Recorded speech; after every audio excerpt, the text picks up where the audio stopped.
What is up? This is your LA in a Minute, and I'm here in Pittsburgh at Frick Park, better known as Blue Slide Park, the park that inspired Mac Miller to create not just music, but genuine, soulful, authentic sounds that inspired so many people from his hometown of Pittsburgh to Los Angeles, where he passed away 7 years ago today.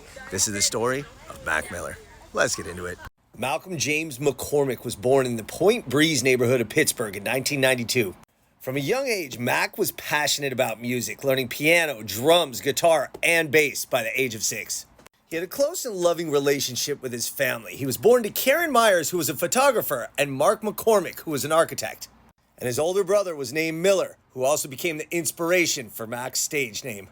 Initially, Mac had aspired to be a singer, but he eventually got into hip-hop and released mixtapes when he was just in high school, then known as Easy Mac.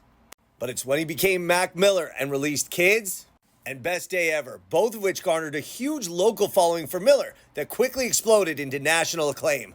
So this park is actually called Frick Park, but everybody locally and universally calls it Blue Slide Park, not just for this blue slide that people love sliding down, but because Mac's album, when released in 2011, had the same name, Blue Slide Park, and it became the first independently released album to reach #1 in more than 16 years. Wow. His next project was the mixtape Macadelic, where in his own words, Mac said he stopped focusing on what music he should make and started focusing on what he wanted to say. This is considered one of his first true poetic projects and was received with much acclaim. It was after that success in Pittsburgh that Mac Miller moved to Los Angeles and settled in Studio City, immersing himself in the vibrant LA music scene and culture.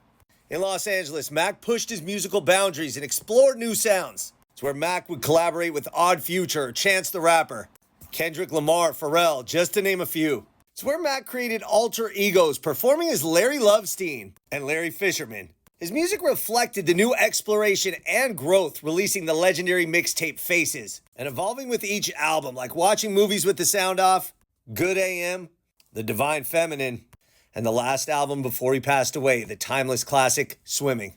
And make no mistake about it, though Mac was always Pittsburgh first, he fully embraced Los Angeles.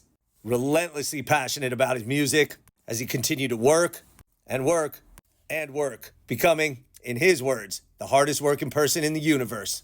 And though Mac absolutely had demons, it was his transparency about those struggles that strengthened his foundation as an artist and developed his relationship with all of us.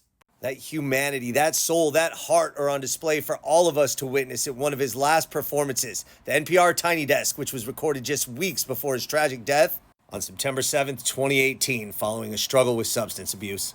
7 years after his passing, Mac's influence remains strong, perhaps stronger than ever, with multiple posthumous releases that showcase his openness about mental health, his creative spirit, and the devotion to the craft that inspires millions of us and opens up important conversations.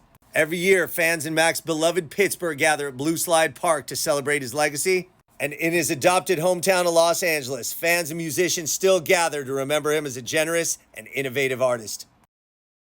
So Mac Miller's music and his soul, his authenticity have touched people worldwide, from right here in Pittsburgh at Blue Slide Park to Los Angeles and beyond. We miss you, Mac.